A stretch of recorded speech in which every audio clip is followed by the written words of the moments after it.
It was wrong. And it's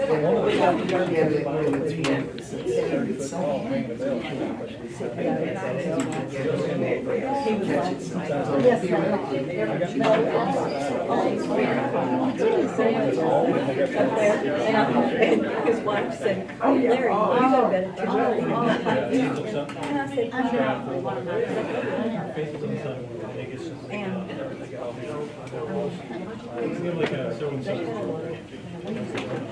That's fine, that's fine. That's why I'm here.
half of all the paper here, the other half takes the shipping. I was used to doing something I never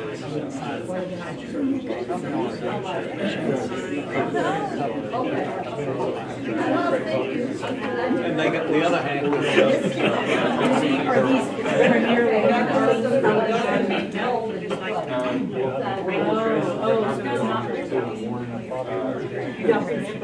So if everybody's okay, we're gonna get started. Well, because we're gonna- that also I might not today. You just need to. Those of y'all just came in, we got plenty of really good food over here. Make yourself at home.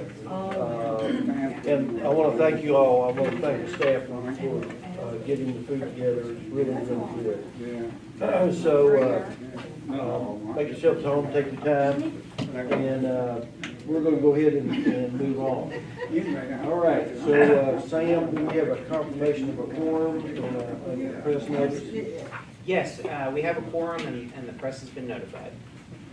And the next item on the agenda is public participation.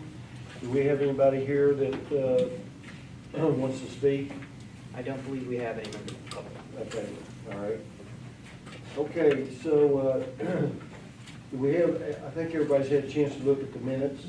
Do I have a motion to approve the minutes? Motion. Okay, all right, we have a motion and a second. All in favor signify by saying aye. Aye. Opposed, like sign, motion carries. Okay, so, Terry, we have final resolution for Briarwood and Lexington.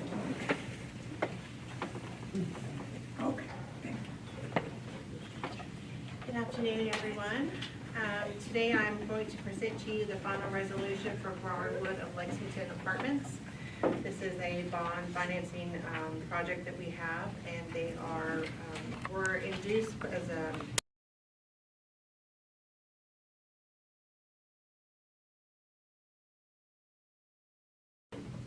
the final resolution is also for 6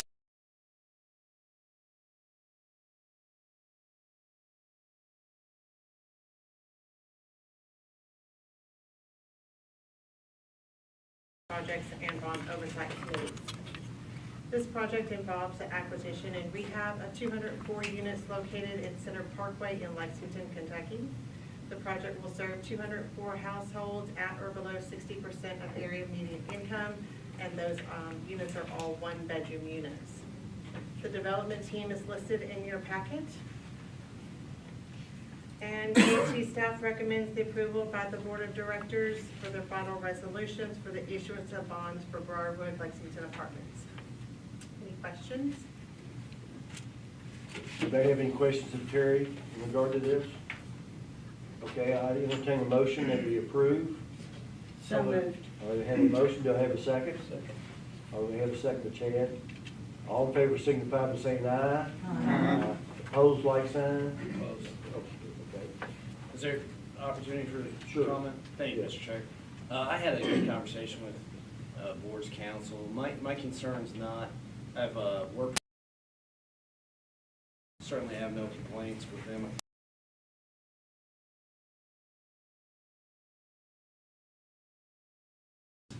Is that the state of Indiana has a prohibition against Kentucky law firms doing work in Indiana without a physical office space. So I just point that out because, to the best of my knowledge, Ice Miller doesn't have a physical office space in Kentucky. So I just hope the maybe state of Indiana would reconsider that if they're going to, apply that to Kentucky firms. I just think we should maybe apply the same rule to Indiana firms. And Gary, would you make sure that the minutes reflect that we'll explain his vote, please? Thank you. All right, so anybody else want to make any comments? All right, motion carries. Thank Okay, you. Terry, you're still up. I will be up here just for a short time today. The next item I have is the final bond resolution for Chenoweth Woods apartment.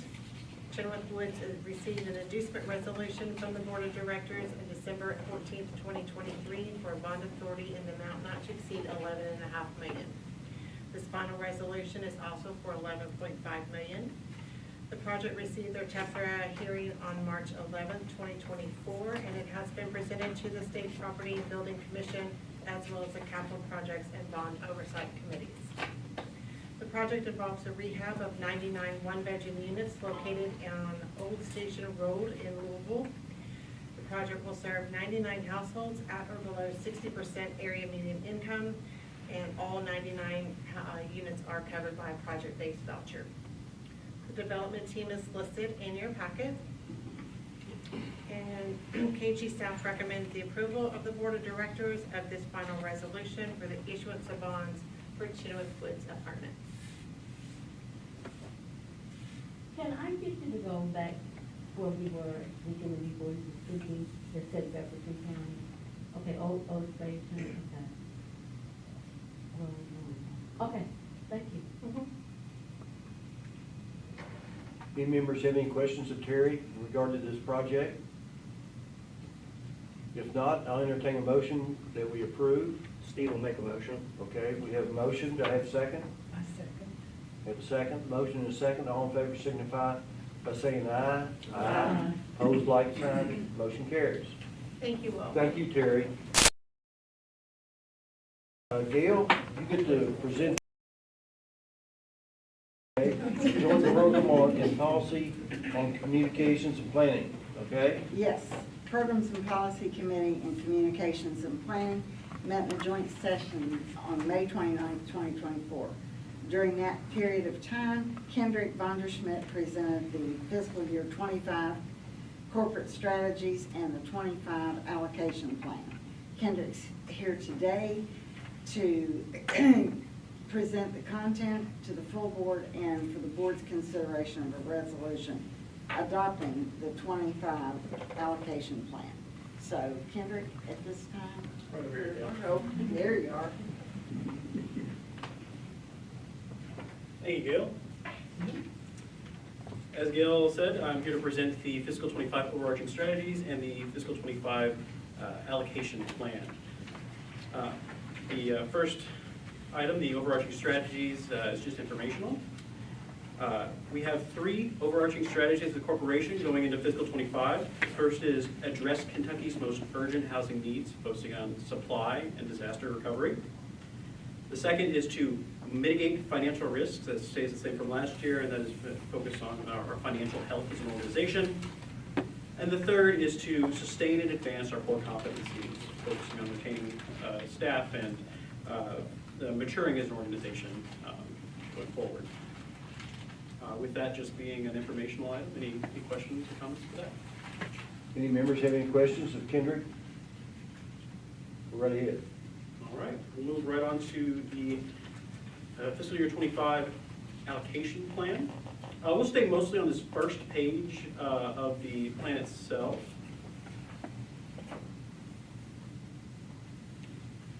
And if you'll forgive me, Sam, we'll start right at the bottom at the beginning, and then we'll come back to the top. Try to zoom in. Yeah. You will see our bottom line investment is the amount of funds we anticipate investing in programs for the corporation. Funds that go out to households, either to build new units or to house people in units, is $1,138 million in fiscal year 25 is what we anticipate. That is down slightly from $1,169 million in fiscal 24. Or our peak year, fiscal 23, we have an actual for that year presented last August of $1,391 million. Instead, fiscal 23 is going to be our peak year. That's when the pandemic level funding was at its highest. Directing back up to the top to the single family section, we'll go through these by different areas of the corporation, different lines of business within the corporation.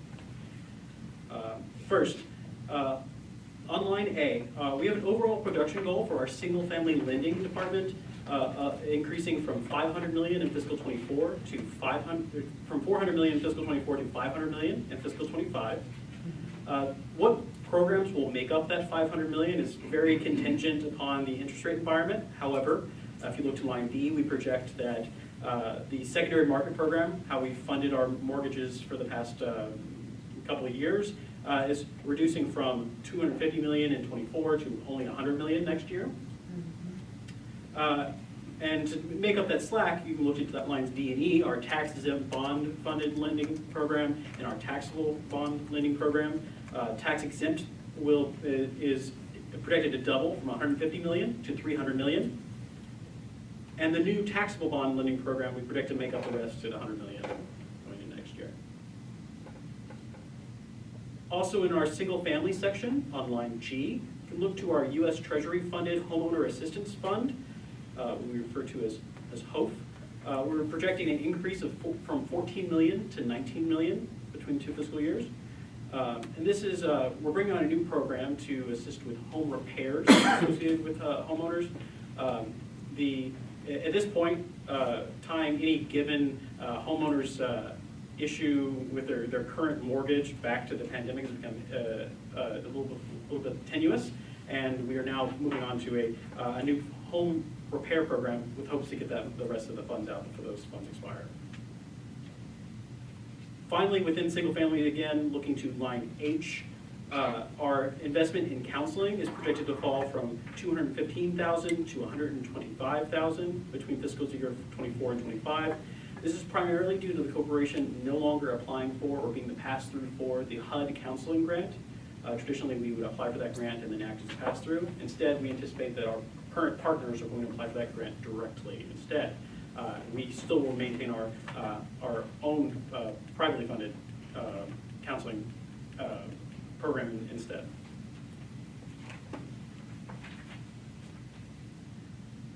Okay, moving to the homeownership production area of our corporation. This is within our HCA department. This area of the corporation is funded by a series of grant funds. First, the federally funded Home Investment Partnership Program. The second, the Affordable Housing Trust Fund, which is funded by the state, a small tax on mortgage transactions by the state. And finally, the Rural Housing Trust Fund, which was funded by the legislature. All of these funds we project to be smaller in fiscal year 25 relative to fiscal year 24, especially the Rural Housing Trust Fund. We got a $20 million infusion last year. That's only going to be $5 million in this coming year. Because of that, we project that we're projecting a fall investment in homeownership production from 22.6 million in 24 to 8 million in fiscal year 25. Now you'll notice that the units are the per unit investment is going to be a little lower per unit in fiscal year 25, and that is because a higher percentage of those units are going to be home repair projects rather than just home construction projects. We put a little less money in for those units, and this is kind of rolling up both production and some rehab projects that we do. Moving on to multifamily production. We do have, so multifamily production, we do have some, is predicted to be limited by competition for those same taxes and bonds that we're using in single family. Because of that, our overall investment is projected to fall on line L is predicted to fall from 488 million in fiscal year 24 to 352 million in fiscal year 25. And that is primarily driven by a reduction in the available bond capital from 325 million in fiscal year 24 to 200 million in fiscal year 25.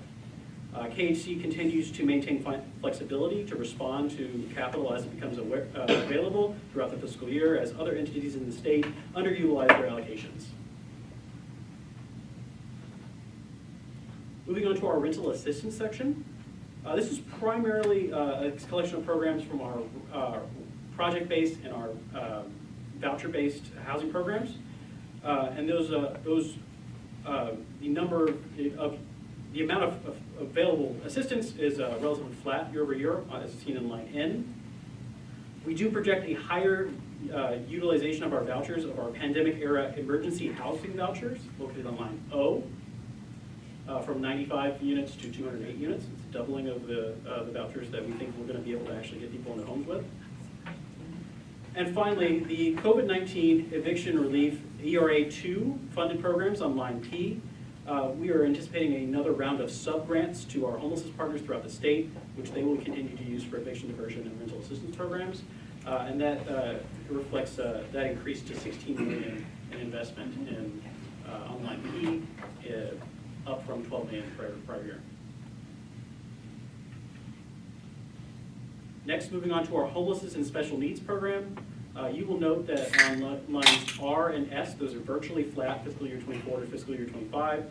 There were modest boosts in our formula-based grants from HUD. That's our Emergency Solution Grants, Continuum of Care Program, and then line S is our HOPWA program, the special program targeted for housing people with AIDS.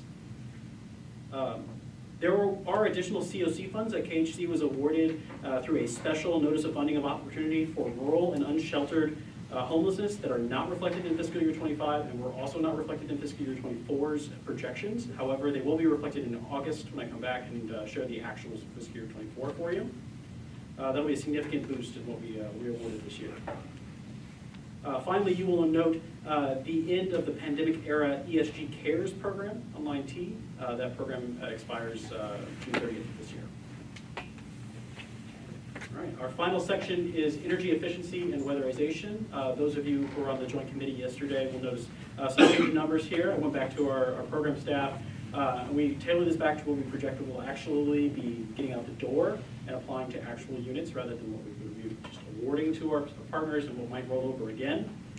KHC projects that we will be able to apply $13.1 million in funds to 700 units from our LIHEAP and weatherization assistance programs. And then finally, line W is another version of our weatherization program that we received back in fiscal year 23. We received a lump sum of $25 million, and that we have not awarded $2 million. We set that aside for innovative and high-performing subrecipients, and we're planning on getting that last bid out in fiscal year 25. And we still have 2 more years after fiscal year 25 with those grant funds. That was a lot, but please let me know if there are any questions. Question. Yeah. Thank you very much. So I'm looking at the single-family mortgages dropping from 3,100 to 14, almost 1,500 down to 500. But of course, the single-family tax-exempt bonds are increasing now. In 25, when I see 1,800, are those individual units, single-family units, that are being funded? Yes. Single-family units being funded. Okay. So what is the difference? I mean, I'm going back to my old days of making KC loans when I was a loan officer. What's the difference between the single-family mortgage loans and the single-family tax-exempt bonds? I mean, what? I mean, obviously we're having an impact, but what am I missing there? Mind if I defer to Tracy Sure. on that? It's just a mechanism used to finance those home loans, those mortgages. So the single-family mortgage loans, that top line is when we pull those mortgages and sell them to the secondary market, or hopefully a gain. Because it has not been successful the last couple of years, we are now utilizing taxable and tax-exempt bonds to finance those mortgages. So we will sell the bonds and take the bond proceeds to fund the mortgages. So those are on balance sheet now. We're not selling them. So it's an economic-driven It is.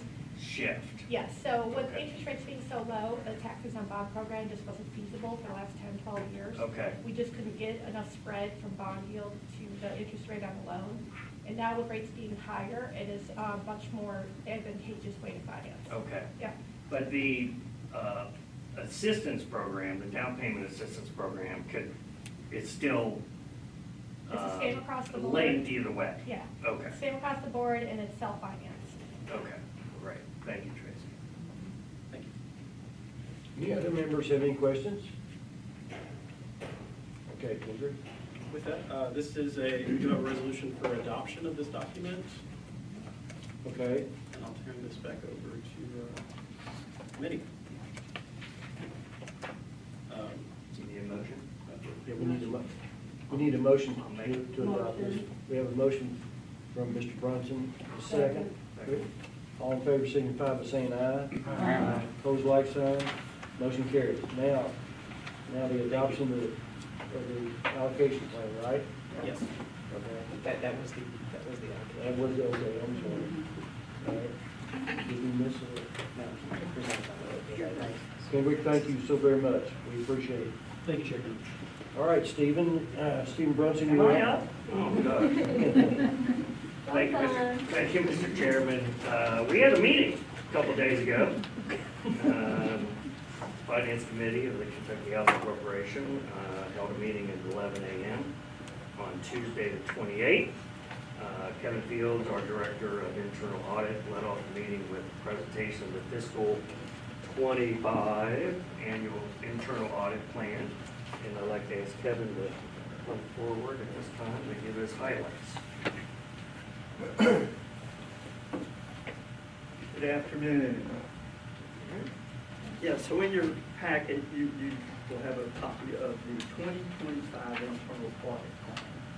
And I'll go through part of the planning process of how we build the plan. So this gives us, this is kind of introductory information. And here's the internal audit approach. And so we're kind of divided into internal audit and quality assurance.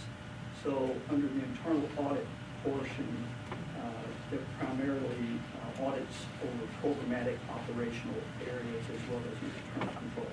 And quality assurance is more of a compliance focus for our federal programs, primarily the rental assistance programs. So we build this plan because auditing standards require that a risk-based approach is used to evaluate programs and address any concerns of management or the board of directors.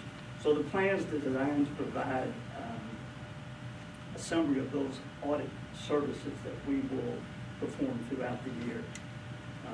It includes, as I said, operational, programmatic reviews, as well as a lot of external audit support.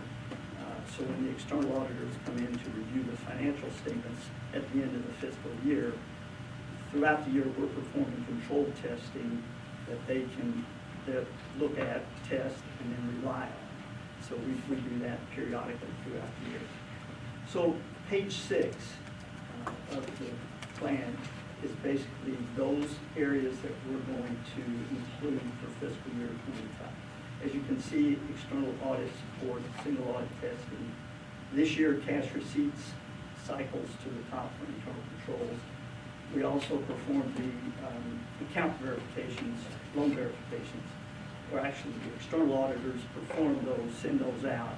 If there are discrepancies, we do what are called alternative procedures to reconcile any discrepancies or, back to the books.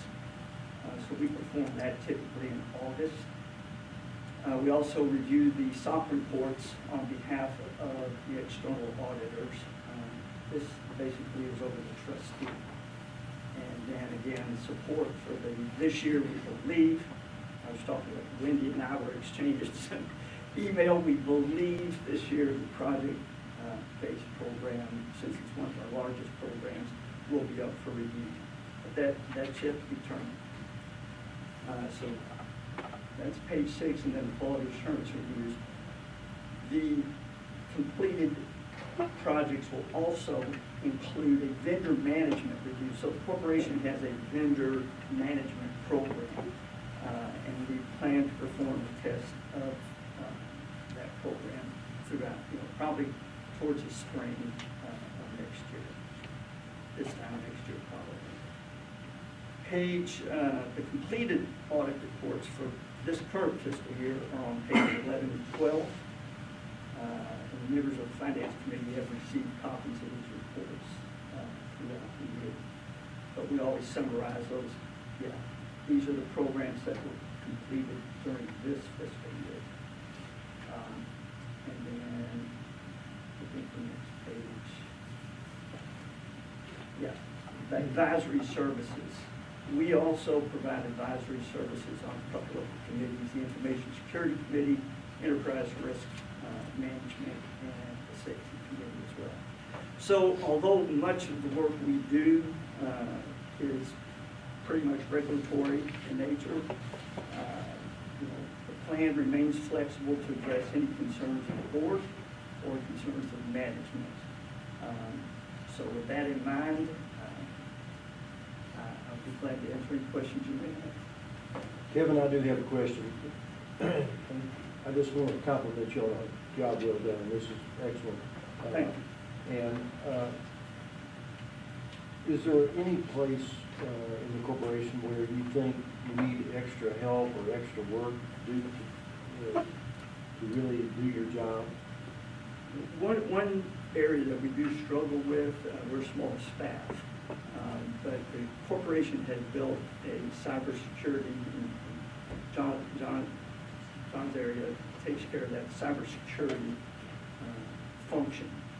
But the audit process of that is one IT is where, you know, as you all know, cybersecurity, information security, as you'll notice on the, what I call our red light, green light, high risk, low risk, it's red. I mean, you know, it's hard to keep up with. Just open the papers, turn on the news, cybersecurity, AI, it's, you know, very high risk. That's one area of concern. Yeah, I think we're all concerned about cybersecurity. It's really scary what they can do in a short period of time. So. Kevin, going back to gate 6, you, if I heard you correctly, you said that control testing for cash receipts is cycled to the top. Yes, Okay. yes. So fiscal year '24, the one we're currently in, we're testing disbursements. So that report, we're wrapping up that testing this year, fiscal year '24. It will be issued after the external audit. It's not done yet. That's why it's not shown as a completed project. But receipts will cycle up again next year. So when you're talking about cash receipts, describe to me what you're referring to. Basically, money coming into the corporation. We test mortgage payments. We test Any money? And when you Yeah. have cash, I'm thinking Correct. somebody walking in the door and. Correct.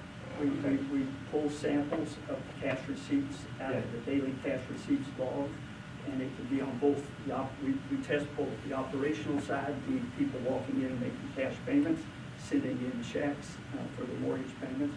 We also So test. checks would fall into the cash Correct. bucket, okay. Correct. As So well as is there, electronics.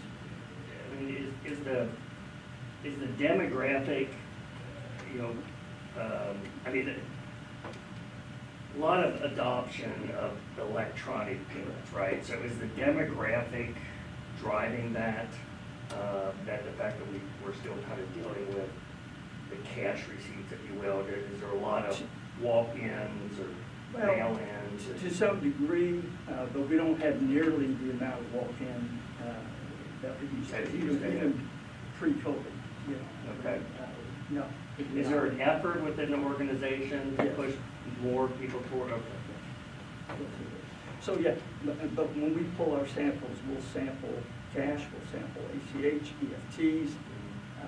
Yeah, Okay, great, thanks for the clarification. sure, sure. Any other members have any questions for Kevin? If not, I'll entertain a motion that we approve Resolution 25. As the chairman of the finance committee, I make the motion Okay. to approve the resolution 25, fiscal year 25 annual internal audit. Okay. Do I have a second? Second. Do I have a second? All in favor signify by saying aye. Aye. Opposed, like sign. Motion carries. Thank you, Kevin. We appreciate it. Job well done. Thank you. Steve, back to you. Yeah, after Kevin and Tracy came on the scene, and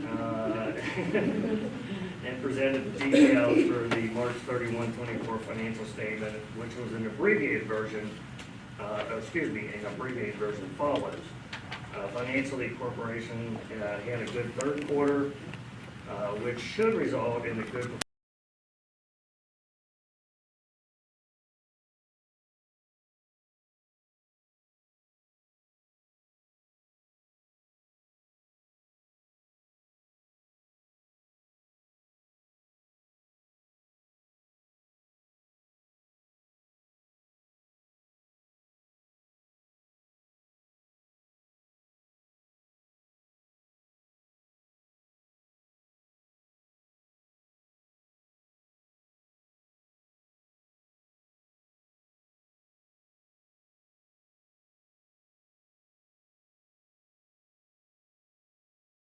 So I provided the third quarter update to the Finance Committee on Tuesday, so I'm not going to go into great detail today, since I went into more detail with them. Start with the balance sheet. The name of the game in the first 3 quarters has been our growing bond portfolio and our growing servicing portfolio. So you'll see here in line D, our total assets increased $235 million since fiscal year end, and that is predominantly the issuance of mortgage revenue bonds. So we closed on a $100 million deal the first quarter, $150 million deal the second quarter, and we'll be closing on another $150 million deal in the fourth quarter. So that has been the primary way we've been financing mortgages this year. Similarly, in line J, there's an increase in liabilities, and those are our bonds payable related to those mortgage revenue bonds. I will note at the very bottom, line N, this is total loan service for others. So these are loans that we did sell to the secondary market but retained servicing for, and we have grown that portfolio as well. So that is a $119 million increase since fiscal year end. So these are in addition to the loans on the books up above. Moving on to the income statement. As Steve mentioned, if you look at line D, our gain on sale loans has decreased $5 million since last year at this time. That's the gain on sales of loans to the secondary market, which is why we switched over to bonds. Looking at line H, G&A expenses, there's a decrease of $2.3 million since last year at this time. That's predominantly our COVID programs winding down. So we didn't have expenses, but we also didn't have the related fee income. And then going down to debt issuance costs in line L, there's a $1.7 million increase, and that is related to our bond issuances. And then lastly, line P, our change in net position, our net income 3 quarters into the year is $2.3 million, so we're in pretty good shape. Moving on to cash flows.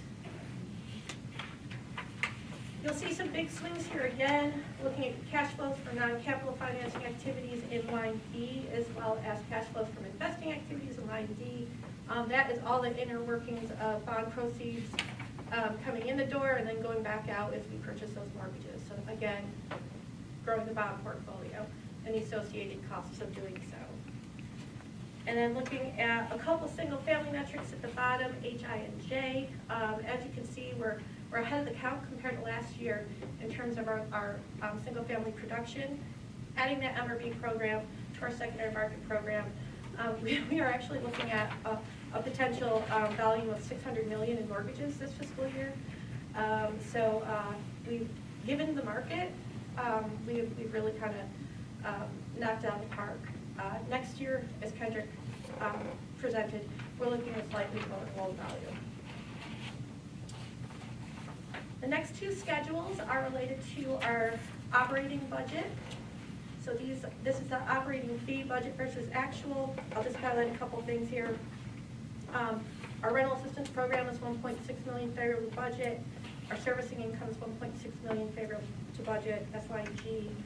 In line H, our multifamily program is $1.5 million favorable to budget, so we're happy about that. A lot of our more grant-funded programs are unfavorable to budget, but we also didn't incur the expenditures, so we'll see that on the next page. But at quarter 3, we're looking at surplus at the very bottom there, line P, of $7.5 million. Some of that's going to get eaten up in the fourth quarter. We went ahead and purchased some things, knowing that we had a budgeted surplus, but it's still going to be a profitable fiscal year. Tracy, let me Yeah. jump in real quick. Yeah. Going back to the bond issuance fees, obviously they've gone up quite a bit since you've kind of made the transition. Do we have one vendor in that area? Do we have multiple vendors in that area? So we work with our municipal advisor, which is Katie Mitter out of New York. We work with an underwriter. The underwriter is actually contracted through the finance cabinet, but right now that's B of A. And then we also have bond counsel that's contracted through the finance cabinet, and that's QTAC. A lot of those costs of issuance are rolled up into the bond deal, but there are some we finance personally. My follow-up is we're capturing that in the bond, in the spread, the yield spread on the Yes, bond. for the most part. There's some we do have to self-finance. And it still comes out ahead based on, okay. We're working on those numbers for you for a future board meeting. Okay.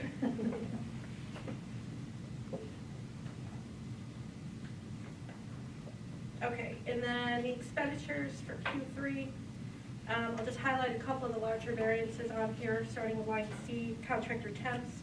It's $240,000 favorable to budget. That's mostly our HOPE program. As Kendrick talked about, we're trying to find other ways to utilize those funds because tying a foreclosure or a mortgage delinquency to COVID has been fairly difficult lately.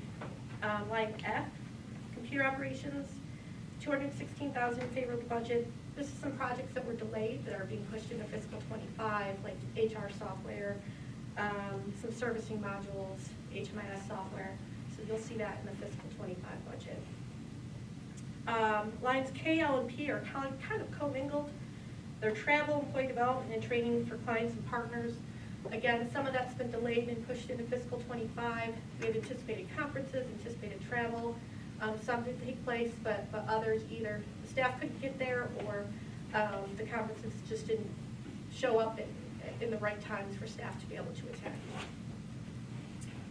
And then lastly, line X, equipment repair and rental is $116,000 favorable to budget, and that is mainly a project in our weatherization program for a van and trailer that, again, has been pushed into fiscal 25.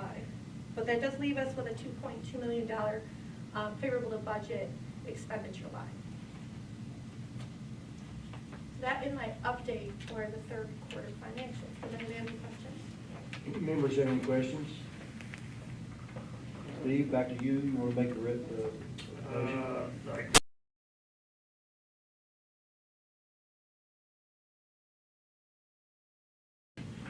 She is going to go into the fiscal 25 budget, which is going to need a vote.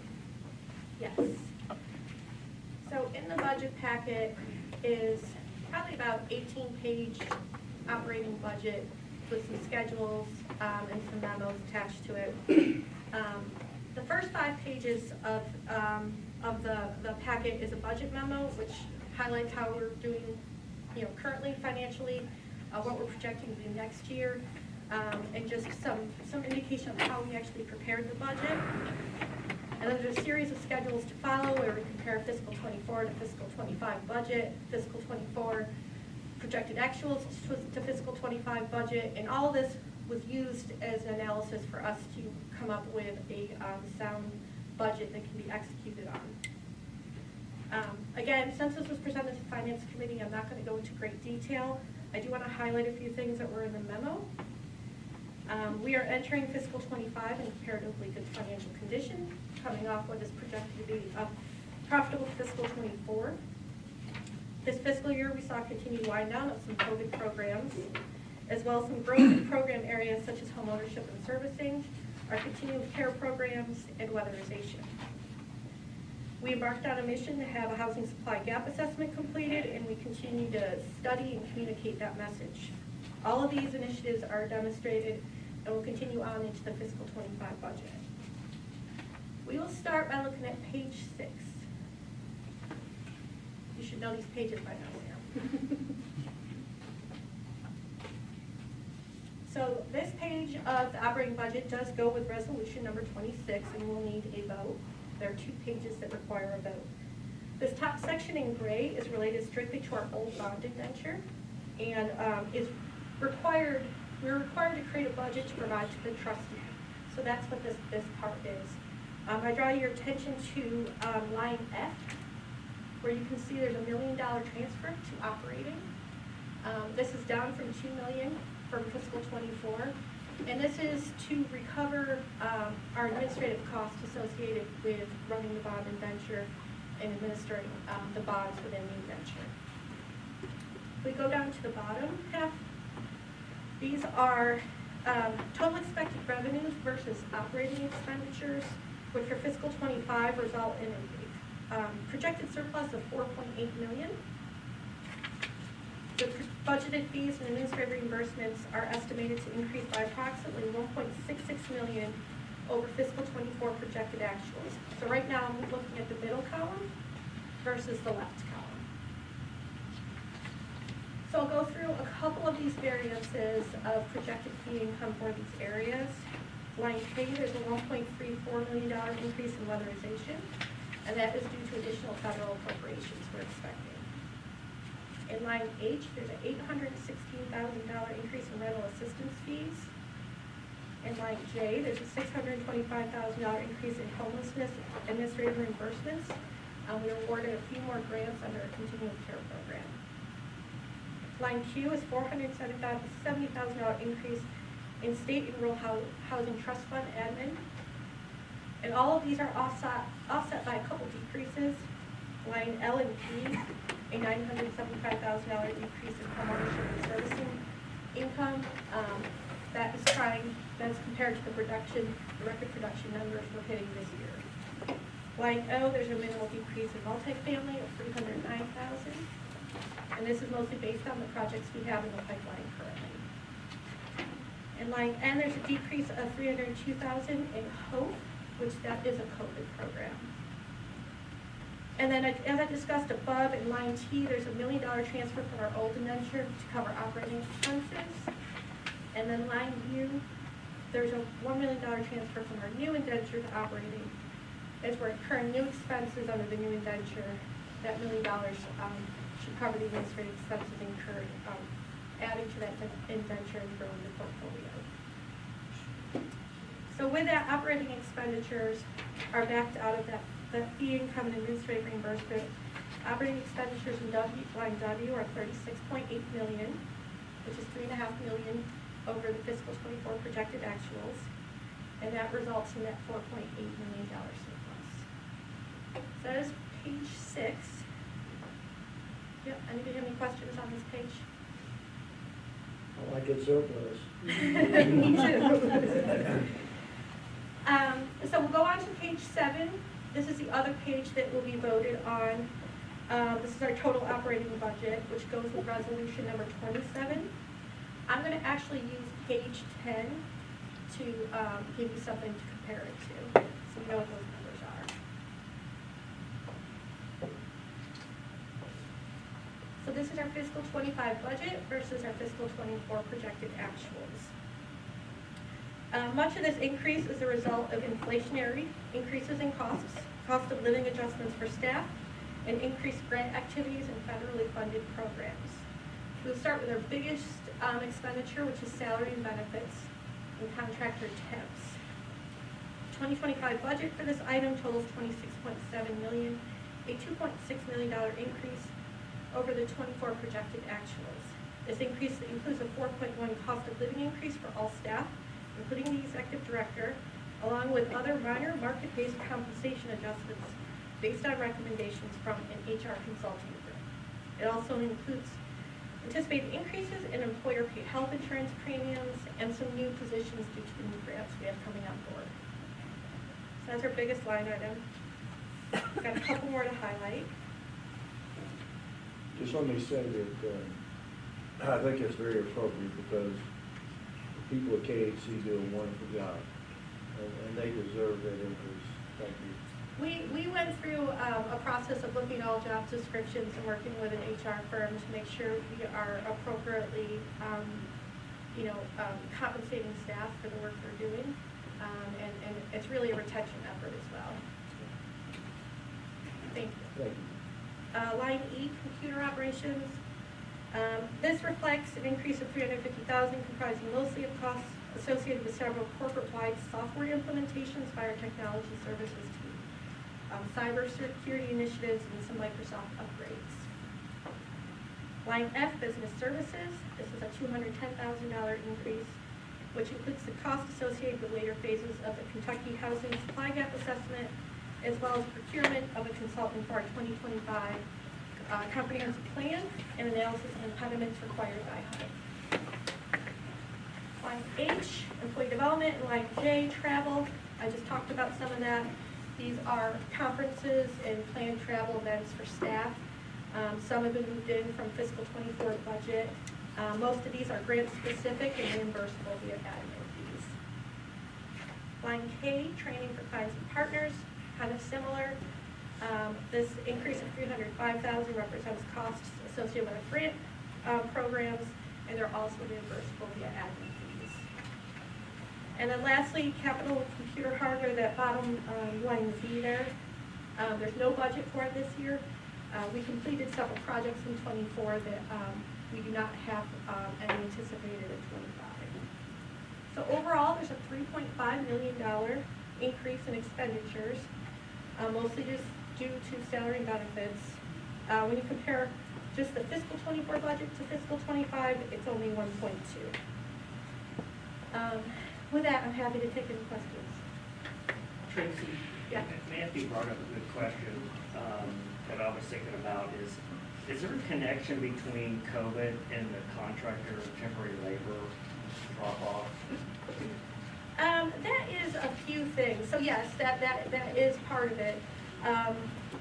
Another is how we staff our loan servicing department. We bring a lot of those in as contractors to hire.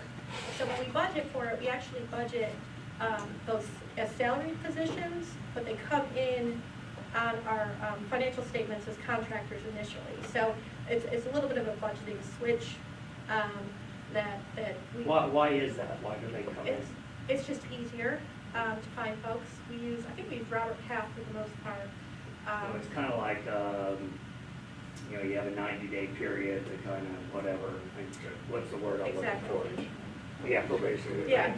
Kind of the same thing, but you don't have to go by those same rules. Yeah, that Okay. seems to work best for that department. Okay, thanks. Any members have any questions? Tracy? Tracy, do you have anything further? I don't. I would like to recognize Kendrick Schmidt and Emily Barnes is here. They played a huge role in putting this budget together, as well as the executive team, really coming to the table to make sure we had a good, strong budget. Well, on behalf of the board, thank you all very much for your hard work. Steve, Mr. I give it Chairman, back to you. Yeah, Mr. Chairman, we have two resolutions to adopt. So I'll start with Resolution 26, which is the adoption of the annual budget for the housing revenue bond, effective July 1, 24 through June 30, 25. I'll make that motion. All right, we have a motion. Do we have a second? Second. We have a second, motion and a second. All in favor signify by saying aye. Aye. Opposed, like sign. Motion carries. Mr. Chairman? Thank you. Mr. Chairman, we also have Resolution 27, which is approval of the budget operating expenditures for the housing revenue bond resolution, again, July 1, 24 through June 30, 25. I'll make that motion. We have a motion. Do we have a second? Second. We have a motion and a second. All in favor signify by saying aye. Aye. Opposed, like sign. Motion carries. Our thanks to Tracy and your people and Mr. Chairman and your committee. We appreciate it. Thank you And very Gail, much. let me also at this point thank you and your committee for your all's hard work as well. But I know this is a lot of work, and we really appreciate your efforts. So, okay, Tracy, you're on the roll. Okay, you got me for a little while, I apologize. So this is a request for authorization to designate authorized signers for our Ginnie Mae program. To more effectively fulfill the mission of KHC of providing safe, decent, affordable housing opportunities, KHC participates in Ginnie Mae MBS program. Pursuant to guidelines of the program, we are required to adopt and execute HUD Form 11702, Resolution of Board of Directors and Certificate of Authorized Signatures, designating certain individuals to have an authority to sign certain documents required by the program. Due to staff turnover, this was last done on August 31st because of my position, and now we've had a change in leadership in our loan servicing department. Our prior managing director retired after 30 years, and her successor has been put in place as of April 1. So we are requesting approval by the Board of Directors to allow us to adopt HUD Form 11702. Any members have any questions of Tracy? If not, I'll entertain a motion that we approve this. Moved. Okay, we got a motion. I'll second. And we have a motion and a second. All in favor signify by saying aye. Aye. Opposed, like sign. Motion carries. Okay, Tracy, you want to talk about Crow's personal service contract? Yep, all right. We're requesting authorization to enter into a personal service contract with Crow LLP for audit services for our financial statements. KHC is charged with the responsibility of having a comprehensive audit performed on the financial books and records of KHC at least annually in order to comply with bond indenture agreements and annual contribution contracts with HUD and other statutory requirements. In 2024, we issued an RFP for audit services. We received 3 responses, and the selection committee selected Crow LLP to conduct the corporation's audit for fiscal year end 2024. This contract is an amount not to exceed $160,000 for fiscal year end 2025. We worked with Crow for 12 years, so this would be the 13th year. We do not have a policy, we do not have a cap in our policy of how long we can work with an audit firm, but in our policy we do state a managing partner of that firm cannot serve more than 6 years with us. Brad Shelley is our current managing partner, and he has only been partner with us for 2 years. Prior to that, Kristen McDonough was, and she was our partner for 5 years. So I just want to make it clear, we worked with them for a while, but we are still following the policy to make sure there is independence of the auditor. Any members have any questions of Tracy in regard to this resolution? If not, I'll entertain a motion that we approve. Bruce, we have a motion to have a second. A motion and a second. All in favor signify by saying aye. Aye. Opposed, like sign. Motion carries. In the interest of full disclosure, I do want to say that our bank also employs Crow to do our audits. That is normally handled by that function is handled by another person other than me, even though I check off on it. And I've talked to Sam and Winston about it. They have assured me that I do not have a conflict of interest in that area, so I voted yes. All right, and I will say that Crow does an outstanding job. Okay, Tracy? All right, I've got a couple line of credit renewals I'm requesting approval for. The first one is authorization to renew the line of credit with PNC Bank. We currently maintain a $65 million unsecured line of credit with PNC, which is maturing on June 30th, 2024. We use the line of credit to warehouse mortgage purchase loans, both for the secondary market and the bond program.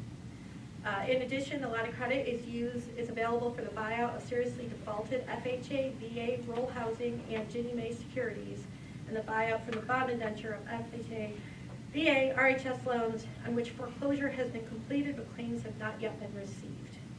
The line will bear interest at daily simple SOFR plus 40 basis points and contain a non-usage fee of 12.5 basis points. This is coupled with a $25 million line of credit with Fifth Third, which I'll talk about next. We are recommending approval by the Board of Directors to authorize KHC to renew for 1 year line of credit for $65 million with PNC Bank to mature June 30, 2025.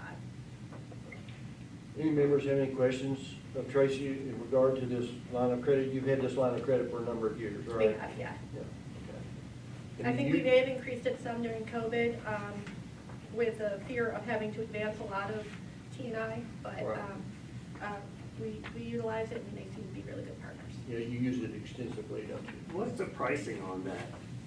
I saw the eighth of a point on the non-usage, but is it prime minus, prime plus? So the line this year is actually based on 1 month BSBY plus 40 basis points, which as of this morning was about 5.7. Okay.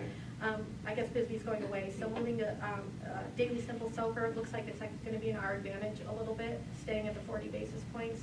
Okay. So it'll probably be around like 5.5. Okay, thank you. Will, you have a question? Thank you, Mr. Chair. Tracy, you mentioned in the last one that you were able to renew twice, I believe, or 2 years in a row, consecutive years. Is there any limitations? I know this is renewal as well. Is there any limitation in the number of years we're allowed to renew before going back out on this one? No, not that I'm aware of. Any other members have any questions? If not, I'll entertain a motion that we approve this line of credit. I'll make a motion. Okay, we have a motion from Steve. Do I have a second? Second. We have a second from Will. All in favor, signify by saying aye. Aye. Opposed, like sign. Motion carries. Okay, Tracy, you want to talk about Fifth Third line of credit? Yep, so this is very similar to a PNC's line of credit. This is for $25 million. This will bear interest at 1 month SOFR plus 80 basis points with a non-usage fee of 20 basis points. Otherwise, the terms and conditions are very similar to PNC Bank on the eligible uses for this line of credit. We are requesting authorization to renew for 1 year the existing $25 million line of credit with Fifth Third Bank to mature June 30, 2025. Any members have any questions with Tracy in regard to this line of credit? If not, I entertain a motion to approve. Motion. Okay, we have a motion and a second. Second. All in favor signify by saying aye. Aye. Opposed, like sign. Motion carries, but just let me say that I have discussed this with Sam and Winston, and I do have a conflict here because I have not only a business relationship with Fifth Third, but a personal relationship. And so I did not vote. I abstained from voting, and I would like the record to reflect that, please. All right, Tracy, I just want to compliment you and your hard work, and we really appreciate it. I know how hard you work and how difficult some of these things are to keep up with. So thank you so very much. Appreciate it. Thank you all. Okay. All right, so if we can move on to informational items. Winston, do you want to? We have one informational item today, and I'm going to let Wendy sort of expound upon the introduction and the content.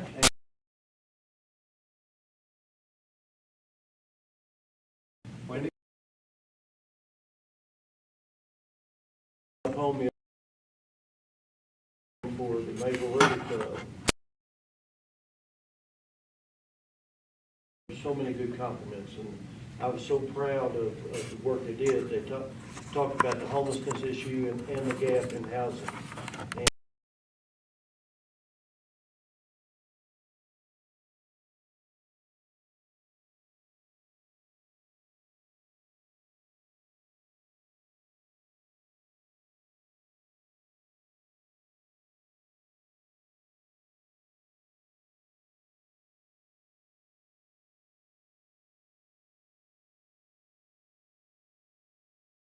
Everywhere we've talked about the housing supply gap, we get a lot of nods, and people from realtors and bankers to homeless service providers are feeling it and experiencing it in their specific ways. So it was a good time in Maysville. So I just wanted to share with you all, as a purely informational item, some funding that we are going after. So we do not have this funding, we are competing for it, but I figured the board ought to know about it.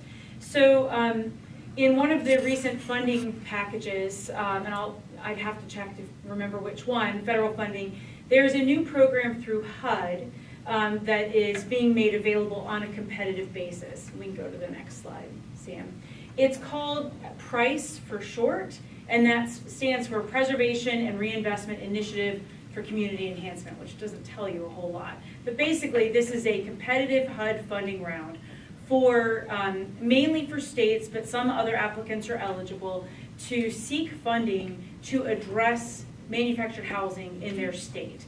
And primarily, it's not to just build brand new communities, but to revitalize existing manufactured housing communities, to replace outdated and rundown manufactured housing units, even if they're not in a community. And in some cases to what they call kind of buy and scrape an existing community and build new housing in its place. So there's a wide range of eligible activities. This is really new for KHC to go after, and we're doing it in partnership with the Department for Local Government. This runs through a vein of HUD that is Community Development Block Grant, and in Kentucky those dollars go to DLG, not to KHC, so we agreed to partner on this application where DLG is the lead applicant, but we would be the administrating agency. Why we felt like we needed to go after $50 million is, well, I'm going to show you some data in a second about manufactured housing in Kentucky, but also we periodically get a call from somebody around the state saying this manufactured housing park is being bought and everybody's being kicked out, and what can we do? We don't have a resource to help folks like that, and really at that point it's too late, you know, because once the land has been bought by someone else or bought by an investor, there's not a lot we can do at that point. So we really would like to have some tools to proactively help preserve some communities. So yeah, if you go to, and here's part of why we feel like it's really important to go after this, even though we're plenty busy, and this would be a really new area for us. But in 2023, so last year, 29% of new homes built in Kentucky were manufactured homes. That shocked me. That rate puts us third in the state in terms of percentage of our housing construction. Third in the U.S. I'm sorry, in the U.S., yes, sorry, third in the state, I don't know what that would mean. Yeah. That'd be bad if we were third around the state. And then in terms of all of our housing, almost 11% of homes in Kentucky are manufactured homes. That puts us 9th in the nation for all of our housing units, not just newly constructed last year. We have over 1,500 mobile home parks. They have to register.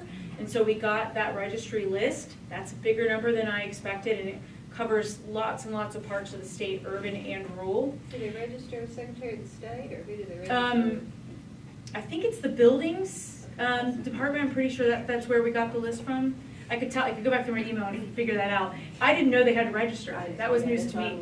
One of the things that we learned through the Kentucky Public Health Department, they did a study, and they found that 99% of mobile home parks in Kentucky are owned by owners who have 3 or fewer parks, and 90% only own 1. What that means is they're very small, right? They're mom and pops. And what we're seeing is a lot of them are beginning to age, their kids don't want to keep owning it, or it starts to need some sewer, some roads, some plumbing, some kinds of repairs that they either can't afford or they're kind of done, paying that kind of attention to it, and they want to get out and they're looking to sell.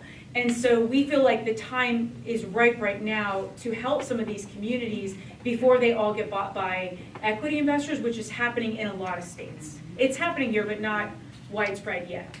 Next slide. And so just to give you a sense of what we are proposing to do with the dollars, again, there's like 20 eligible activities. We really feel like we need to focus because we haven't done this before, and it's not, 50 million sounds like a lot, but it's really not that much when you start looking at the whole state and the breadth of what we could do. So we are proposing 2 main things. One is to help some communities become resident-owned cooperatives. We call that a ROC. And we've actually talked with a national nonprofit that helps communities go through this process, helps them get financing, helps them figure out the ownership structure, all that kind of stuff. And our dollars would go to help them buy their property, probably layering with a finance, some kind of bank that does lending, and then our money would be in there to lower the risk, to the first lender, but also to pay for some improvements to the property itself. Again, roads, sewer, what have you, to make it a more sustainable, long-term property, but also to convert it to resident ownership so that those folks never run the risk of losing their housing.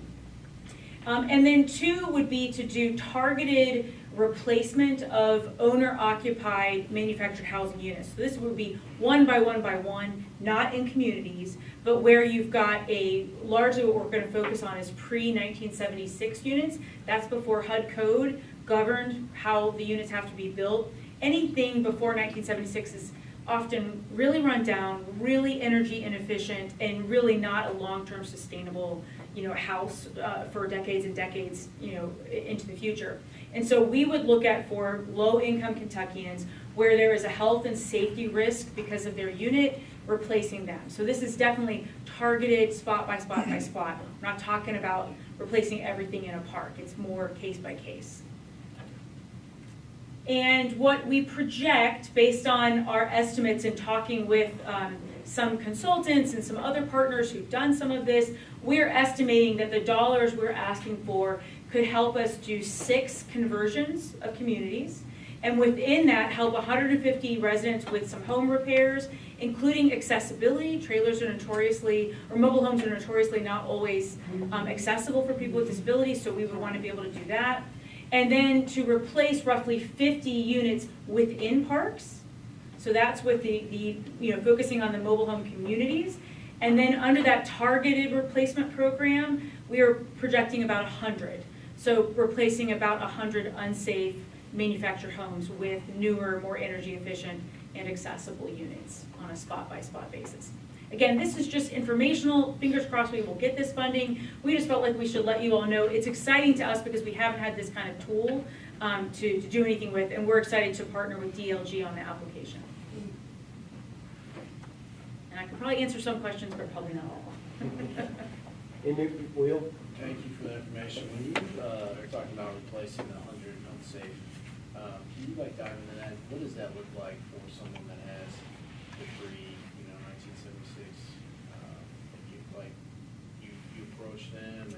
Yeah, so I can send you, we've got a whole program designed that actually my staff has written up, and I'll be happy to share it. But largely what it's going to be is we're going to work with partners across the state, so community action, nonprofits, maybe even like building departments in different towns and counties where they identified, we have a senior living in a mobile home unit, it has a hole in the floor, wildlife can get in, it is not safe, but they own it and they own their land and they have nowhere else to go, or they won't go anywhere else, even if it doesn't make sense for them to stay there. And so then we would work with them, and if they have no payment, we would try to make sure they are spending no more than 30% of their income on whatever the new house is. So we would have to look at doing what we call a soft second mortgage, so that if they have any mortgage, they might just be paying taxes and insurance or what have you, but we would want to make sure it's no more than 30% of their income, which is probably going to be, in a lot of cases, fixed income.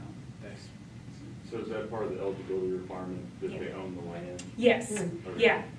For this one, they've got to own the land. It's the communities, they're individual. They will own they're it individual cooperatively. lots Yeah. That you'll have to have deed Yeah. transfers for each individual 50 lots. Yeah, and actually what we're looking at with this is the best structure we have identified with this Rock USA organization is they own the land cooperatively and they own their units individually, so that the land, individual lots cannot be sold. It has to be part of the cooperative ownership. Okay. Because I think that the structure of most mobile home parks now is they're individual lots, right? Well, it's often you rent your lot, you own your house. Yeah. Yeah, yes. But I think I don't know if they're the parcel- recorded lots in Yeah. terms of property, you know, in terms of like the PVA. Yeah, in a past life, I had a client that wanted to transfer his, but it was like 80 different individual parcels. Okay, recorded So- with the PVA. So Gotcha. they had to have deed transfers. Yeah. But So it's part of kinda- what it's really complicated. It's very, so part of what the funding can pay for is legal consulting, because we feel like we and these communities are gonna need a lot of help. That was Just the first figuring thing I out. was thinking of was, Yes, that's good, there might be some fees you don't expect. absolutely. No, we have budgeted quite a bit for legal and technical assistance, just because we don't know the first thing about this, to be honest with you. But we feel like we're seeing too many kind of emergency cases come to us that if we don't, and when you consider the numbers in Kentucky of manufactured housing units, I mean, we can't sleep at night not at least trying to get the Oh, funding. yeah, it's definitely Yeah. worth the cost. And this is, my understanding is this is kind of a pilot to show like kind of proof of concept by HUD, and the possibility could be that it would get funding in the future. And I mean, while manufactured housing is often, especially older existing parks, is not, you know, it's not going to end up in a newsletter. It's not what we brag about necessarily as a state. It houses a lot of people. And so when we have a shortage of 200,000 units statewide, we've got to figure out how to save what we've got. And it is often the most affordable in rural areas. Well, and the septic issues that a lot of parks have, it's just. Yeah, yeah. Wendy, you might, switching gears just a little bit, you might comment on the dedication that you went to a couple of weeks ago in Corbin or in that area on the manufactured Yeah. housing and the development of this entire subdivision. Sure. This is manufactured housing, but a totally different kind of concept. And I wish Barry was here, because Barry Knopfsinger was there as well. This was in London. We don't have any money in this. We are just an interested, watchful party. But Clayton Homes is, for the first time ever, they're a major manufactured housing producer. And I can tell you that as of January of this year, every house they build is called net zero ready, meaning it is ready for solar, it is ready for any kind of energy efficiency and built to a much higher energy efficiency level. So they are, for the first time ever, developing a subdivision of 50 homes in London. on new land. The governor was there as part of that announcement. And you would not, from the renderings, you would not know that these were manufactured homes. They are what's called cross-mod, which is a certain kind of construction that involves a garage, being at ground level, and if you build it to what are called cross-mod specs, it can get Fannie Mae or Ginnie Mae, it can get secondary finance, mortgage financing. So it really is an appealing product type. And they're trying to kind of prove, the quality and the feasibility of these units for middle and low-income home buyers. So what we're interested in, why we're interested in it is because they're doing this as a developer, not selling these on a retail lot. And they're not going to be the kind of the single wides we're accustomed to seeing at the retail lots. Again, these are going to have some pitched roofs, they're going to have garages attached. And so Clayton is trying to kind of grow another division that does development or works with developers instead of just the retail lot model, in part because with interest rates so very high, the retail lot sales have really gone down. People just can't afford those loans. And so this is pretty interesting to us, and we want our partners and the Kentucky League of Cities and folks to kind of see the progress of this and think of it as a model, not instead of stick-built, but in addition. Like, we kind of need all modes of construction going at the same time. Did they have an estimate of cost of one of those? I'll be honest, they didn't share that, but what I've asked Bruce is for them to do a deeper dive, once they have a couple of houses placed, to bring like us, the Kentucky League of Cities, some of our nonprofits, maybe Community Actions out and ads out to like kind of kick the tires and ask a bunch of questions like that. That's what I keep wanting to know is what's the price to the developer if they want to buy one. Anyway, it's interesting. I would love to see that information, Yeah. because I think that's a market that for realtors across the state of Kentucky, we're presented with many times, and there's some real barriers there, not just the financing, but just in being able to sell them. Yes. If the property's not owned by the homeowner, right, that kind of thing. So I would love to know more about that. Especially the cross-mod, because it changes it into real property Right. with a traditional mortgage, Right. which is a real different, a game changer. Thank you. Yeah. Thank you. Thanks. Any other members have any questions for Wendy? Wendy, just let me say, I think this is timely, and I think it's really important. And the pre-1976 units, that's what gives manufactured housing a bad name. Yes. And they need to be cleaned up. So Yeah. I appreciate your all's work to take this step. Okay, thank you. Help us keep your fingers crossed to get this funding that we're applying for here. I think it could be a significant first step. It's through HUD. Pardon? It's through HUD. Yes. Okay. Yes. So I commend Wendy and her team for working up this application. I mean, it's awful easy with everything that's going on around here to sort of let something like this pass by, because, I mean, it's not something that we're being forced to do. It's something that we're desiring to do. And so I commend them for having the initiative to take this action. We don't have an option. Thank you. We don't. Yeah. Winston, do you have anything I else? I have nothing else but to thank everybody that participated today, and thank you all for being here.